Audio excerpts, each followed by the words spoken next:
My name is Eva Bennett, 32 years old, and until last month I was the financial controller at Excelsior Technologies. I built my career on precision and integrity, climbing the ladder through honest work. When Megan Peterson, our CEO's daughter, demanded I transfer $250,000 to a consulting firm without documentation, I knew something was wrong. I had no idea that standing my ground would cost me my job and reveal a criminal conspiracy at the heart of our company. Before I share what happened, let me know where you are watching from. Hit that like button and subscribe to follow more stories about standing up for what is right. I earned my accounting degree from University of Michigan, graduating with honors. For 8 years, I devoted myself to Excelsior Technologies, starting as a junior accountant before working my way up to financial controller. Everyone knew me as meticulous and trustworthy. My reputation for integrity was so strong that when there were questionable expense reports or unclear transactions, colleagues would joke, "Better clean that up before Eva sees it." I took pride in that reputation. It meant something to me that people saw me as a guardian of financial propriety.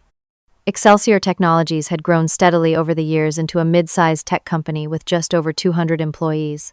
We specialized in security software for financial institutions, which made our own financial conduct even more important. When I first joined, the company had a strong ethical culture. Our founder, Leonard Wright, believed that a company selling security solutions had to be beyond reproach in its own practices. He had built systems of checks and balances that I admired and upheld. But things began to change about 18 months ago, when Leonard sold the company to a larger conglomerate. The new owners installed James Peterson as CEO. James was 58, silver-haired, and carried himself with the confidence of someone used to getting his way. He spoke constantly about aggressive growth targets and market disruption. While not explicitly encouraging shortcuts, he made it clear that he expected results and had little patience for what he called excessive bureaucracy. At first, the changes were subtle. Expense policies became more lenient.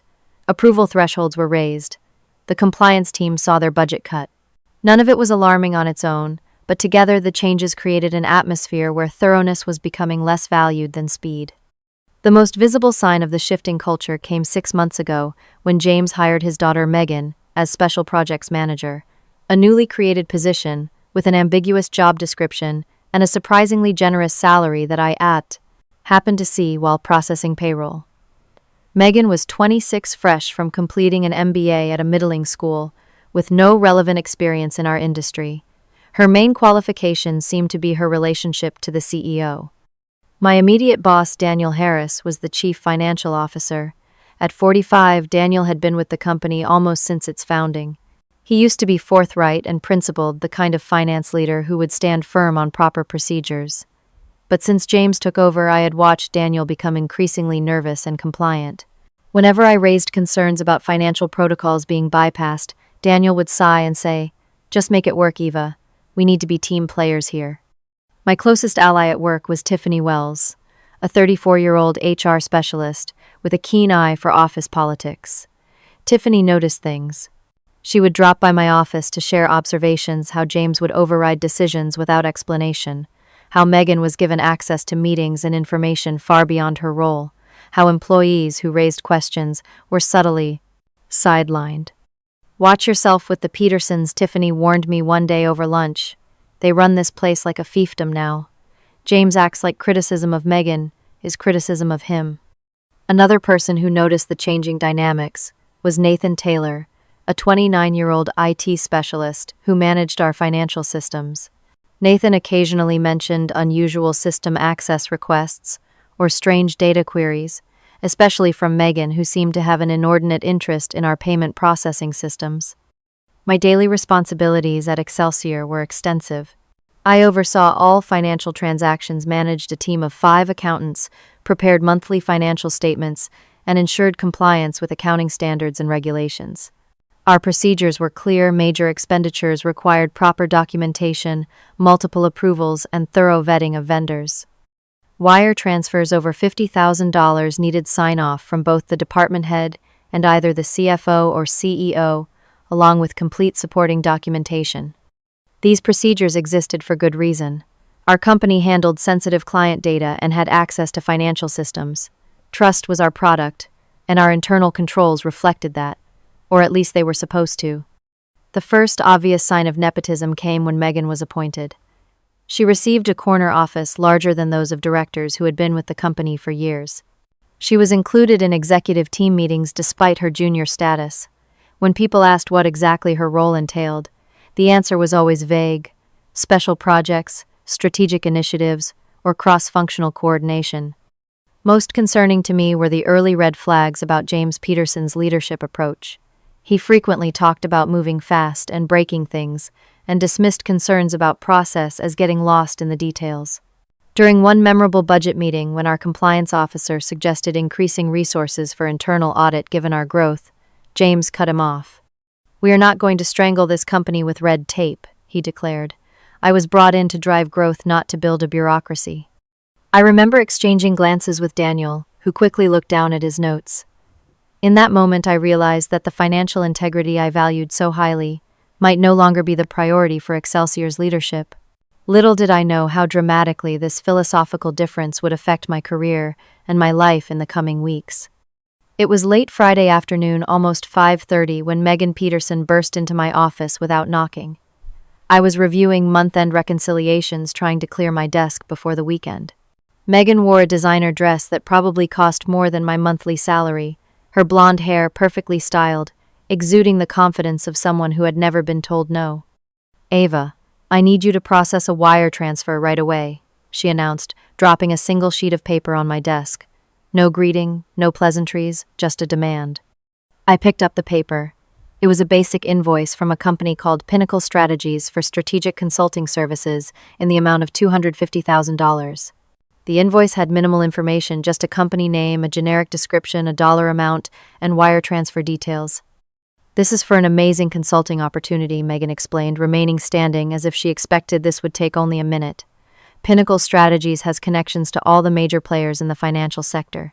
They can open doors that would take us years to crack on our own." Something felt off immediately.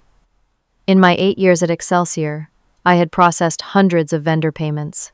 There was a standard procedure, a formal vendor approval process, a detailed statement of work or contract, a purchase order, and appropriate sign-offs, based on our delegation of authority matrix. "This needs to go out today." Megan continued, checking her watch. "Like within the hour, if possible. Dad wants to lock this in before their other clients claim all their availability." I looked at the paper again, my internal alarm bells ringing. "Megan, I notice we do not have a purchase order for this. Has Pinnacle been through our vendor approval process? I do not see any contract attached or approval from procurement." Her smile tightened. "This is a special situation, Eva. Dad and I met with them yesterday. They are in high demand and we need to move quickly. The standard processes would just slow things down." "I understand the urgency," I said carefully, "but I have a responsibility to ensure all payments follow proper protocols. We have these procedures for a reason, especially for amounts this large." Megan's demeanor shifted, her friendliness giving way to barely concealed irritation. "Look, my father approved this personally. He is the CEO. That should be all the approval you need." "I would be happy to process this with the CEO's written approval," I replied, trying to find middle ground. "Could you have him send an email authorization? I also need to see the contract detailing what services they will provide." She let out an exasperated sigh. "He is in meetings all afternoon. That is why he asked me to handle this. Do you really want me to interrupt him, to tell him his financial controller is creating unnecessary obstacles?" The pressure was mounting, but something still felt wrong.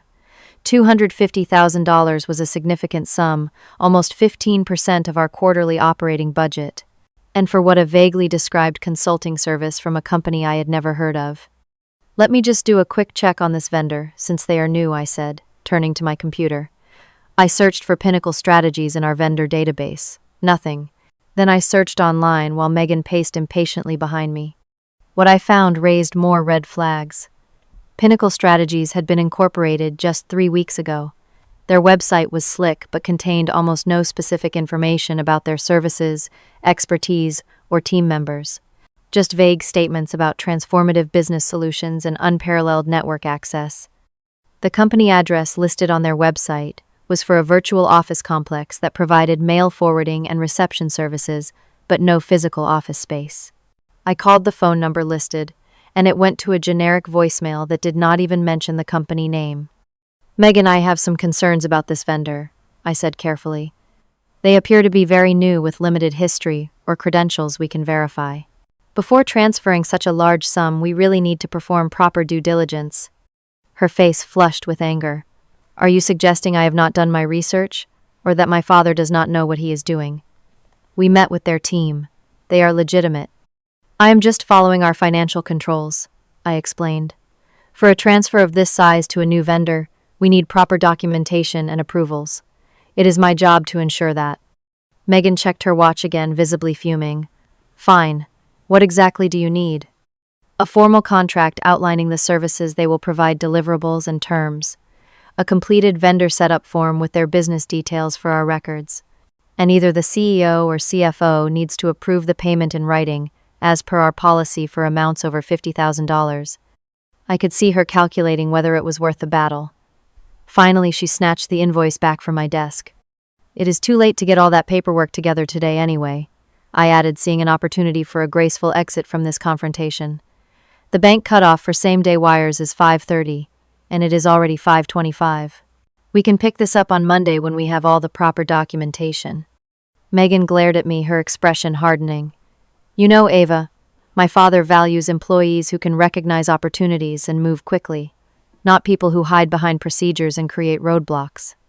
She turned to leave, then paused at the door. You will regret making me look bad. I promise you that. After she left, I sat at my desk, my heart racing. I had just refused a direct request from the CEO's daughter, but I knew I had done the right thing. $250,000 to an unverified vendor with no documentation. It violated every financial principle I upheld. Still, Megan's parting threat lingered in my mind as I packed up for the weekend. I had a feeling this issue was far from over. The weekend gave me no peace. I spent Saturday morning reading through our company policies, confirming that I had been right about the required approvals and documentation. I also researched whistleblower protections just in case. Something about the Pinnacle Strategies situation felt more serious than just a procedural disagreement. By Sunday evening, I had made up my mind. I would stand firm on proper protocols, but I would also dig deeper into this supposed consulting firm. If there was nothing improper happening, following the standard procedures should not be an issue, and if something was wrong, I needed to know. Monday morning, I arrived at the office early and went straight to Tiffany's desk in the HR department. She was always an early bird, too, and I needed a perspective I could trust. You look like you have not slept, she said as I closed her office door. I explained the situation with Megan and the transfer request. Tiffany's expression grew more concerned as I spoke. This sounds sketchy, she said when I finished. Very sketchy. But also be careful, Eva. The Petersons do not like being questioned. I know. But I cannot just transfer company funds without proper documentation. That would be negligent, possibly even illegal. Tiffany nodded. You are right to stand your ground. Just document everything, every conversation, every email. Cover yourself. Next, I went to speak with Daniel, our CFO. I found him in the break room, stirring cream into his coffee with unusual intensity. Daniel, do you have a few minutes to discuss a payment request? I asked. We walked to his office, where I explained Megan's request for the Pinnacle Strategies transfer. As I spoke, I watched Daniel's face. He was not surprised.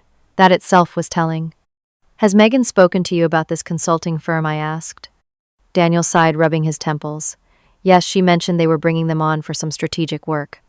Did you approve a contract with them? Or the payment? Not formally, he admitted. James was handling it directly with Megan. Daniel, you know we cannot transfer $250,000 without proper documentation and approvals. It violates our financial controls.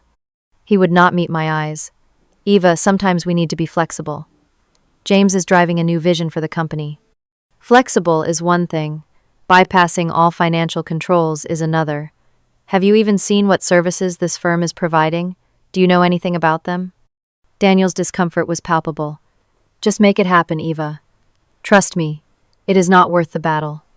I left his office more disturbed than when I entered. Daniel's response confirmed my suspicions that something was not right. If everything was legitimate, why the pressure to bypass standard procedures? Back at my desk, I continued my investigation into Pinnacle Strategies.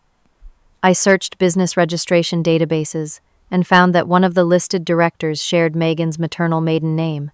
It could be a coincidence, but it felt unlikely. Around lunchtime, I casually stopped by Nathan's desk in the IT department. Nathan and I had a good professional relationship bonded by our shared commitment to maintaining system integrity. "Hey, Nathan, can I ask you something confidentially?" I kept my voice low, aware of others nearby. "Sure, what is up?" he replied, pushing his glasses up his nose. "Have you noticed any unusual account access or payment queries lately?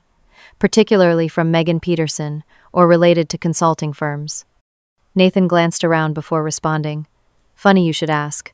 Megan has been requesting read access to all sorts of financial data that seems outside her role. And last month, she asked me for help extracting payment data for the last year, specifically focusing on consulting and professional services. This was valuable information. Would you be able to check if we have made any other payments to companies with strategies or consulting in their names in recent months, especially new vendors?" Nathan nodded. "Give me an hour. I will send you what I find." True to his word, Nathan emailed me shortly after lunch. His research revealed 2 previous payments to consulting companies I had never heard of, one for $45,000 3 months ago to Elite Business Advisors, and another for $75,000 6 weeks ago to Summit Strategic Solutions, both just under the $50,000 threshold that would require CFO approval. I searched for these companies and found the same pattern as Pinnacle Strategies' recently formed minimal online presence virtual offices. And most damning of all, when I referenced the company registration details, I found connections to Megan's relatives or friends. The picture was becoming clear. This was not just a one-time procedural lapse. It looked like a systematic attempt to funnel company money out through fake consulting firms. I spent the afternoon creating a detailed memo documenting all my concerns and the evidence I had gathered. I included screenshots, email exchanges, and notes from conversations. I saved copies of everything to my personal drive just in case.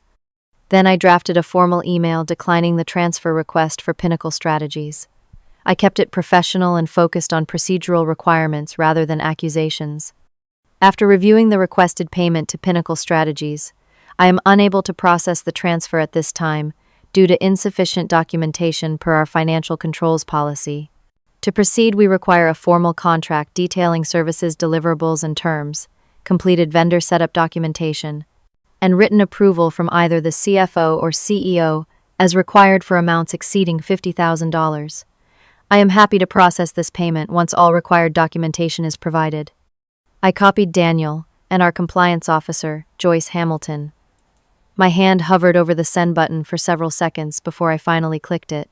I knew this might escalate the situation, but I had a professional obligation to uphold our financial controls.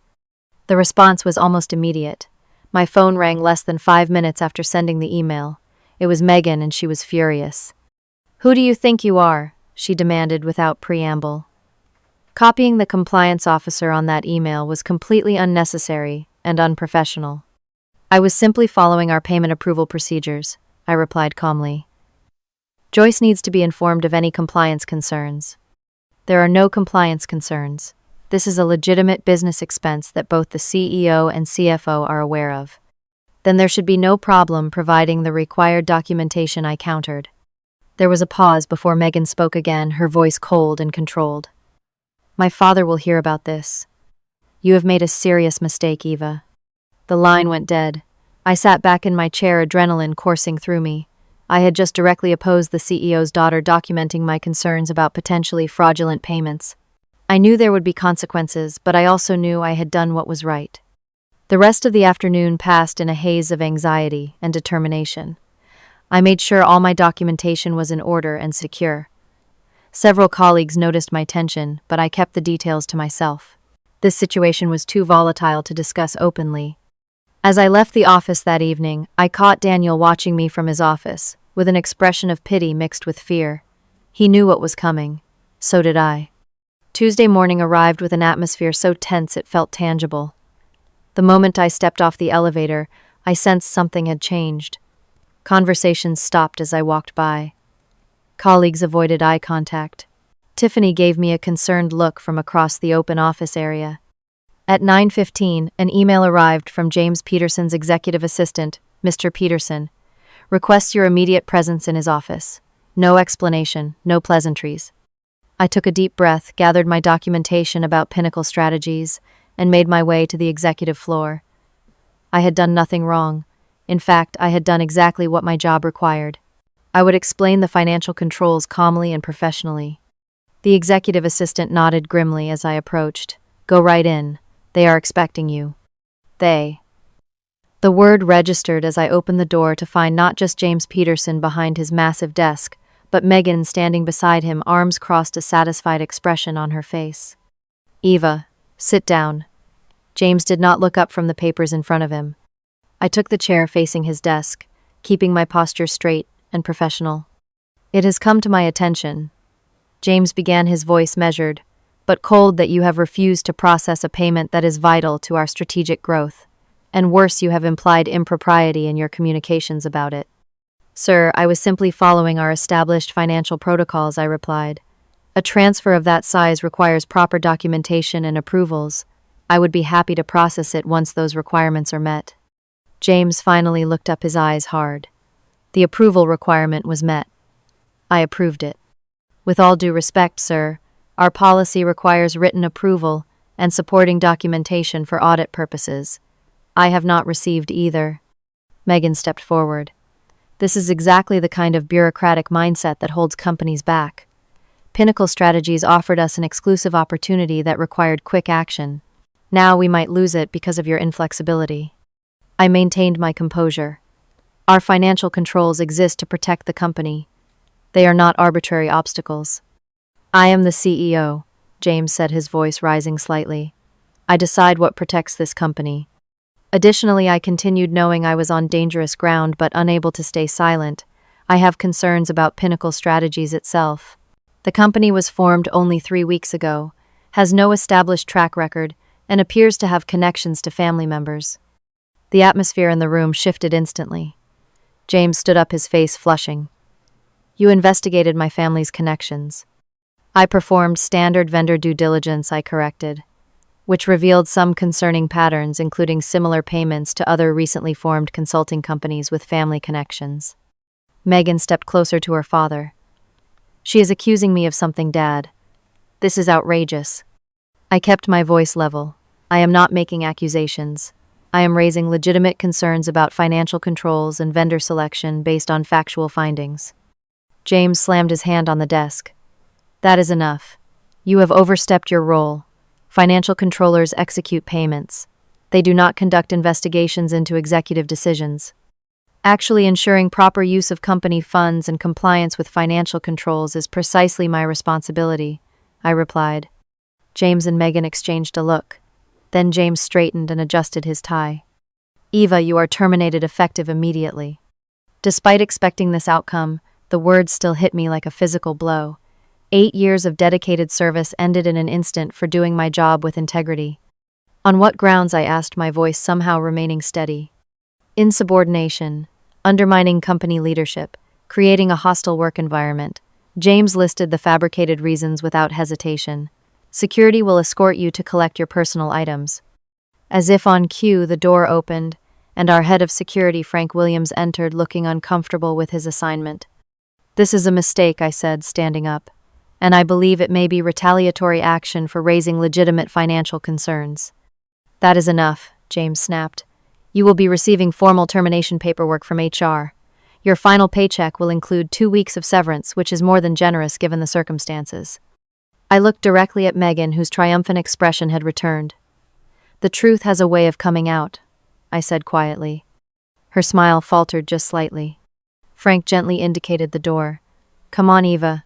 Let us not make this more difficult. The walk to my desk felt like a public execution. Everyone watched as Frank stood beside me while I gathered my photos, my spare shoes, and a few personal items into a cardboard box. I could not access my computer, which had already been locked. Tiffany approached, despite Frank's presence. This is wrong, she whispered. We all know it. A few other colleagues nodded in agreement, or gave me sympathetic looks, but most kept their distance, fearful for their own positions. As Frank walked me to the elevator, I caught a final glimpse of Megan watching from the hallway, her expression a mixture of triumph and something else. Nervousness, perhaps. The doors closed and I descended to the lobby in silence. Frank apologized quietly as we reached the exit. For what it is worth, I think you got a raw deal. I nodded, unable to trust my voice. I walked to my car with the small box containing 8 years of my professional life, placed it in the passenger seat, and sat behind the wheel. Only then, in the privacy of my car, did I allow myself a moment of shock and grief. I had known standing up to the Petersons might cost me my job, but experiencing it was still devastating. My hands shook as I started the car. But beneath the shock and hurt, a quiet determination was building. What I had uncovered was not just a procedural violation. It looked like systematic fraud, and I could not simply walk away from that. The drive home passed in a blur. My apartment felt too quiet, too empty, as I set down my box of belongings on the kitchen counter. For 8 years, my identity had been intertwined with my role at Excelsior. Now what was I? I cycled through emotions, shock, anger, fear about my future, and vindication that my concerns had clearly hit a nerve. The extreme reaction from James and Megan only confirmed my suspicions that something seriously improper was happening. Around noon, my phone rang.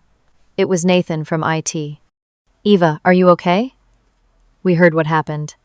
"As okay as I can be after being publicly fired," I replied. "But thank you for calling." "Listen," his voice dropped to nearly a whisper. "Someone is deleting files related to those consulting companies you asked about.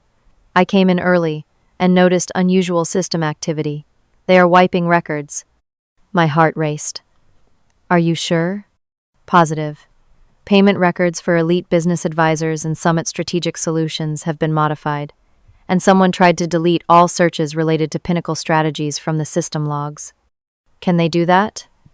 "Completely remove the records." "Not entirely. We have backups and the financial transactions would still exist in the bank records. But they are definitely trying to cover tracks." I thought quickly. "Nathan, is there any way you could secure copies of those documents before they all disappear?" He hesitated. "It would be risky for me, but yes, I think I can." "What are you planning to do?" "I am not sure yet. But what you are describing sounds like evidence tampering. That goes beyond just questionable payments." After we hung up, I sat at my kitchen table and considered my options. This was no longer just about my job. If Excelsior was being defrauded through fake consulting arrangements, I had a responsibility to report it. I researched whistleblower laws and financial reporting requirements. As a financial controller, I had obligations under various regulations to report suspected fraud. The law offered some protections for those who reported in good faith. I composed a careful factual email to Excelsior's external auditor, outlining my concerns without making direct accusations. I attached the documentation I had compiled about the 3 consulting firms and their connections to the Peterson family. Next, I submitted an anonymous tip to the Securities and Exchange Commission through their whistleblower portal, providing the same information. Excelsior was not publicly traded, but we managed software for financial institutions, which brought us under certain SEC oversight. Around 3 in the afternoon, my phone rang again. The caller ID showed a number I did not recognize. "Hello. Eva Bennett. This is Harold Donovan. I sit on Excelsior's board of directors." I sat up straighter, surprised. Board members rarely interacted directly with employees at my level. "Yes, this is Eva. I've just been informed of your termination. The explanation I received was concerning enough that I wanted to hear your side directly." I took a deep breath and gave him a professional factual account of what had happened from Megan's initial request, through my investigation and termination. "So to be clear," Harold said, "when I finished, you were fired immediately after raising concerns about potentially fraudulent payments to companies connected to the CEO's family." "That is correct." Harold was silent for a moment. "Miss Bennett, would you be willing to share your documentation with me? The board takes allegations of financial impropriety very seriously." "Yes, I can send it right away." After emailing Harold my evidence file, I felt a glimmer of hope. Perhaps the board would investigate and address the situation properly. My phone rang again just after 4:30. This time, it was a woman identifying herself as Special Agent Jessica Martinez with the Federal Bureau of Investigation Financial Crimes Division. "Miss Bennett, we have received information regarding potential financial fraud at Excelsior Technologies. I understand you were, until recently, the financial controller there. Would you be willing to meet with me to discuss this matter? My mouth went dry. The FBI was already involved. Yes, of course. When would you like to meet? As soon as possible. I can come to you this evening if that works. 2 hours later, Agent Martinez sat in my living room. She was sharp-eyed and precise in her questions, taking detailed notes as I walked her through everything I had discovered about the consulting firms and their connections to the Peterson family. This pattern is consistent with what we call a shell company scheme, Agent Martinez explained. Create fake companies, approve payments for non-existent services, and funnel the money back to yourself or associates. So you think Megan Peterson was embezzling from the company? I asked. Based on what you have shown me, it appears possible.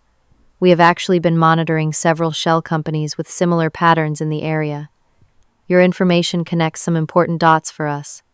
Agent Martinez explained that financial crimes of this nature were federal offenses potentially carrying significant penalties. She requested my continued cooperation as a witness. What happens next? I asked. We will continue our investigation, gathering additional evidence. Based on what we find, we may execute a search warrant for Excelsior's financial records. She handed me her card. Please call me immediately if you receive any threats, or if anyone from Excelsior contacts you about this matter. As Agent Martinez was preparing to leave, my phone buzzed with a text from Tiffany Police. Just walked into reception with people in FBI jackets. What is happening? I showed Agent Martinez the message. She smiled slightly. It appears my colleagues are moving quickly. The evidence you provided was quite compelling.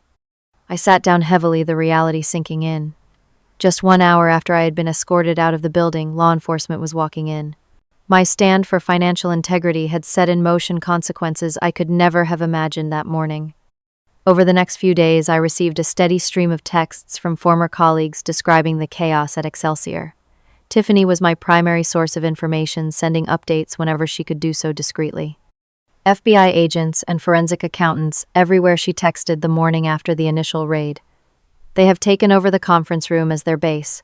Computers have been seized, including James and Megan's laptops. According to Tiffany, the agents had separated James and Megan for questioning. The two had been escorted to different rooms, neither looking confident anymore. The FBI had also requested access to all financial records for the past 18 months, with particular focus on consulting payments. By the second day, Nathan texted me. They found the deleted records. IT security logs showed exactly when and who tried to erase them. Megan is toast. As the investigation progressed, a clear pattern emerged.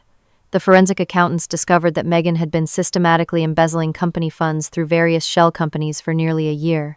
What had started with small consulting payments had grown increasingly bold, culminating in the attempted $250,000 transfer to Pinnacle Strategies. In total, they uncovered nearly $400,000 in fraudulent payments to 6 different shell companies, all with connections to Megan or her friends. The money had funded her lavish lifestyle, designer clothes, exotic vacations, and a down payment on a luxury condo.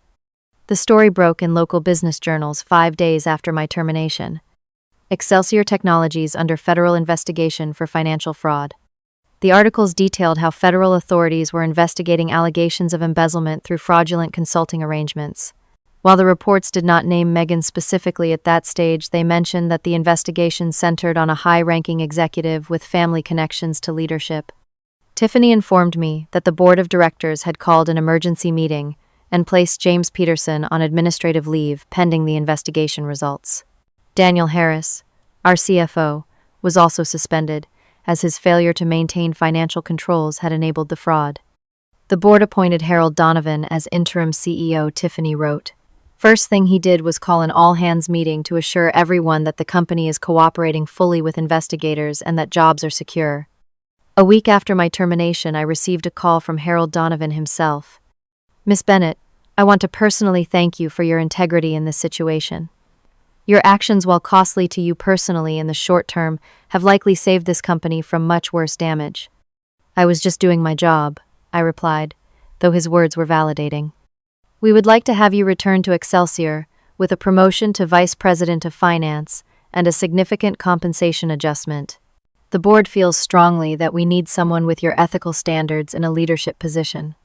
The offer was tempting, but I hesitated. I appreciate that, Mr. Donovan, but I need to think about it.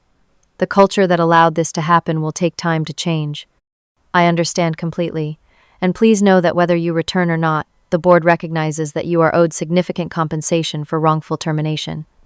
Our attorneys will be reaching out to discuss that separately. Meanwhile, I received another call from Agent Martinez requesting my assistance with the case as it moved toward potential prosecution. I agreed to provide testimony as needed. 10 days after the investigation began, Excelsior released a public statement acknowledging financial irregularities discovered through internal controls and committing to strengthening governance and accountability at all levels. It was carefully worded corporate speak, but between the lines was an admission that fraud had occurred. The most surprising development came 2 weeks into the investigation when Agent Martinez called to inform me that Megan had confessed when presented with the overwhelming evidence against her. She has implicated several friends who helped set up the shell companies, but she claims her father was unaware of the scheme, Agent Martinez explained. "Do you believe that?" I asked. "The evidence suggests James Peterson was at minimum willfully blind. He overrode controls, ignored red flags, and retaliated against you for raising concerns. Whether that rises to the level of criminal conspiracy is something the prosecutors will determine." James maintained his ignorance throughout the investigation, claiming he had trusted his daughter's judgment on the consulting relationships without scrutinizing them. However, emails recovered during the investigation showed he had been warned about unusual payment patterns by both Daniel and the compliance officer, only to dismiss their concerns. 3 weeks after my termination, I testified in the preliminary legal proceedings. Sitting in the conference room with attorneys from the Department of Justice, I provided detailed testimony about the financial controls that had been bypassed, the red flags I had identified, and the retaliatory termination I had experienced. Megan sat across the table, no longer the confident executive's daughter, but a subdued figure in modest clothing, her attorney constantly whispering in her ear. She avoided eye contact with me throughout the proceedings. The day after my testimony, Harold Donovan called again. "The board has unanimously voted to offer you reinstatement as Chief Financial Officer with a significant salary increase and full back pay for the period since your termination. Additionally, we would like you to lead a task force on rebuilding our financial governance framework." This time the offer was too meaningful to refuse.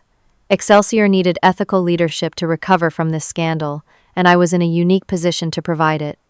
"I accept," I told him.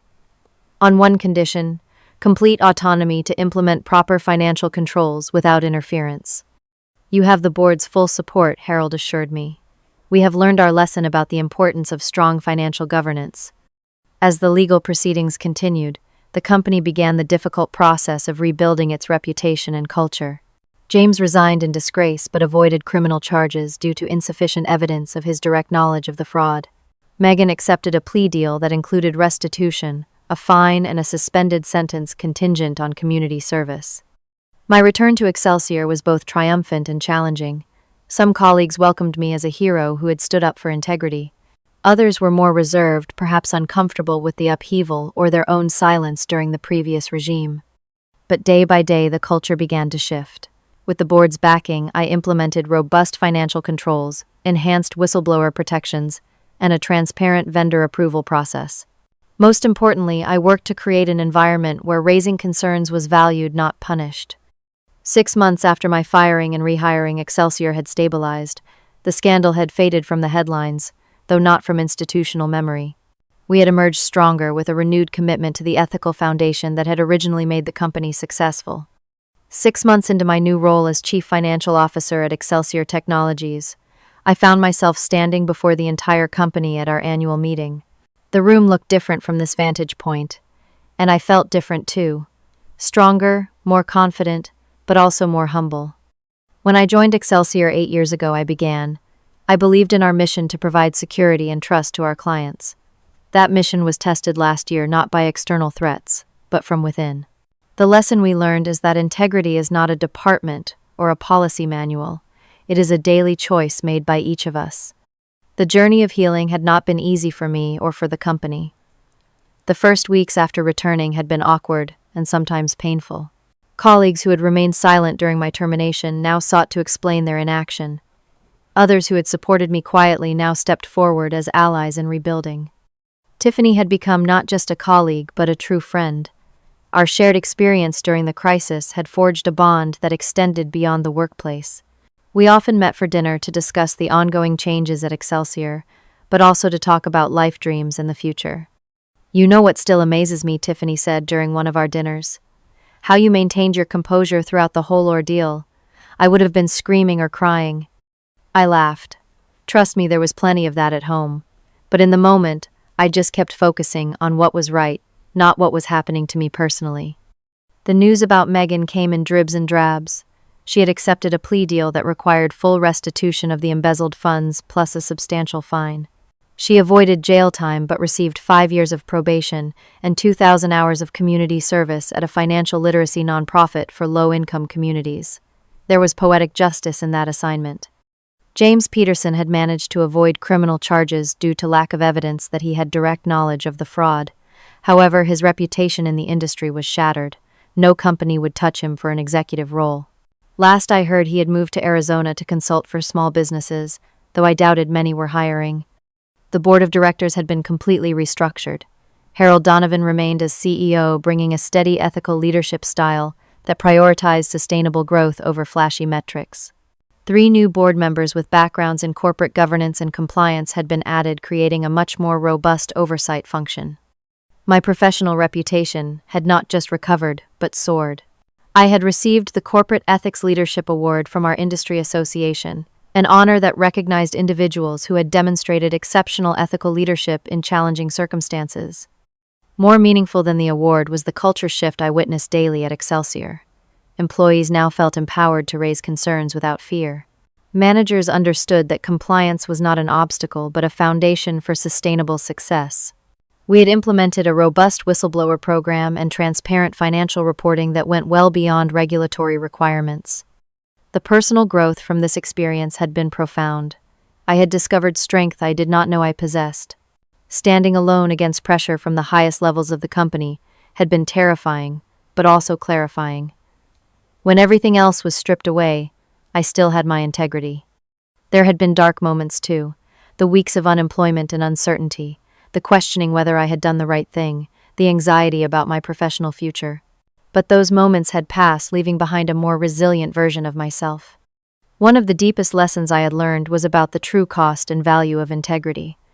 Doing the right thing had cost me my job temporarily, but compromising my principles would have cost me something far more precious and permanent: my self-respect. I had also learned about courage, not the dramatic, cinematic kind, but the quiet, persistent courage of simply standing firm in your convictions day after day, of saying no when it would be easier to say yes, of questioning when it would be simpler to comply.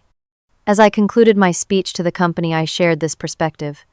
Integrity might cost you in the short term, but it always wins in the long run.